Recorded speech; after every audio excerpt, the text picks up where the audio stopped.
नूरजहां में पिछली बार आपने देखा कि मियां तानसेन बाज बहादुर से मिलते हैं और उस शाम उनके रियाज ना करने का कारण पूछते हैं। वो अपनी रूप को याद करते हुए बताते हैं कि रूप उनके ख्वाबों में पिछली कई रातों से अक्सर आकर भिलक भिलक कर उनसे ये कह रही है कि अब वो ना जाएं। अब बाज बहादुर को भी अक्सर ये एहसास सताने लगता है कि काश वो भी अपनी रूप की तरह खामोशी से इस दुनिया से रुखसत हो गए होते तो हर रोज उनकी रूह इस तरह ना जलती। बाज बहादुर अपनी तड़पती रूह को अपनी खोई हुई मोहब्बत की याद में अपने जिस्म से हमेशा के लिए आज़ाद कर देना चाहते हैं। मियां तानसेन उनसे कहते हैं कि इस गम के बोझ को सिर्फ और सिर्फ उनकी आवाज़ ही हल्का कर सकती है, इसीलिए उनको गाना होगा ताकि उनकी आवाज़ ही उनके जख्मों का मरहम बन जाए।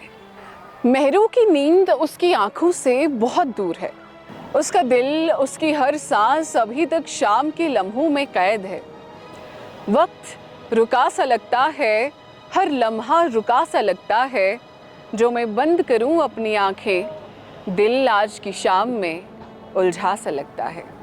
मनीषा मेहरू से कहती है कि महफिल में ऐसा लग रहा था कि शहजादा और मेहरू एक दूजे में सिमट से गए थे।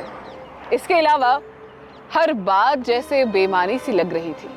और मनीषा जिस अंदाज से उन दोनों को देख रही थी, अगर वो नजरें कत्ल कर सकती तो वो दोनों आज की शाम अपना आखिरी लम्हा जी रहे होते।